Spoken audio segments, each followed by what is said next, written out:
Hello everyone, welcome to our channel আমাদের প্রতিদিন। আজ আমরা সকালবেলাতে জলখাবারে বানিয়েছিলাম সাত্তু পরোটা আর একটু টমেটো বেগুন পোড়া মাখা।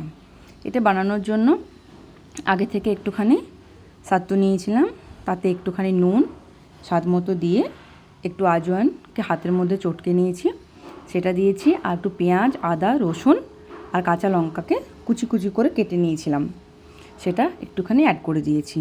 এবারে বেশ খানিকটা আমের আচার এখানে অ্যাড করছি। আপনারা চাইলে লঙ্কার আচার বা যেটা আপনাদের পছন্দ হয় সেই একটু আচারও দিতে পারেন। আমার এখানে এটার সাথে আমের আচারটার টেস্টটাই বেশি ভালো লাগে, তাই জন্য আমি এখানে এটাই অ্যাড করেছি। এবারে যে শক্ত মতো অংশটা থাকে আমের, ওইটা ফেলে দিলাম। আর বাকিটা ভালোভাবে সুন্দর করে হাত দিয়ে এরকমভাবে ডলে ডলে মেখে নিতে হবে। সুন্দরভাবে মাখবো যাতে কোনো রকমের বড় কোনো লাম্পস না থাকে, তাহলে যখন পরোটা বানাবো তখন কিন্তু বেলার সময় অসুবিধা হবে। এখানে আমার রেডি হয়ে গেছে এটা। এবারে আটার মধ্যে গোল করে এরকমভাবে পুর, যেরকম আমরা ভরে আলু পরোটা বানাই বা অন্যান্য যেরকম আমরা স্টাফিং পরোটা বানাই, সেরকমভাবে এখানে সাত্তুর পুরটা আমি দিয়েছি। আর হাতে করে ভালোভাবে মুখটা বন্ধ করেছি, কেন ওটা তো পাউডার মতো, খুব একটা বেশি ভেজা ভেজা না, শুকনো টাইপের। ভালোভাবে কিন্তু বন্ধ না করলে বেরিয়ে যাওয়ার সম্ভাবনা থাকে।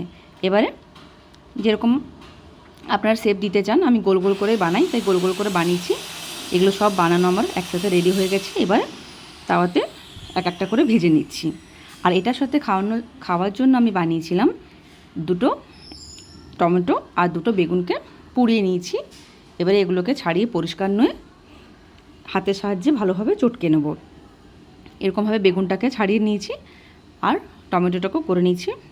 এবার বেশি করে একটুখানি সর্ষের তেল আমি এটার সাথে অ্যাড করে দিচ্ছি। আর যেটা বাকি ছিল পেঁয়াজ, আদা, রসুন কুচিটা, লঙ্কার কুচি যেটা ছিল একসাথে, সেটা এর সঙ্গে দিয়ে দিচ্ছি।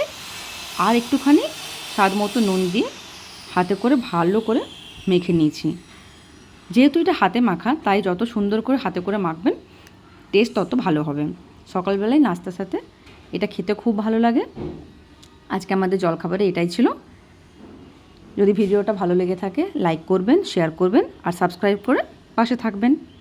ধন্যবাদ। দেখা হচ্ছে পরের একটা ভিডিওতে।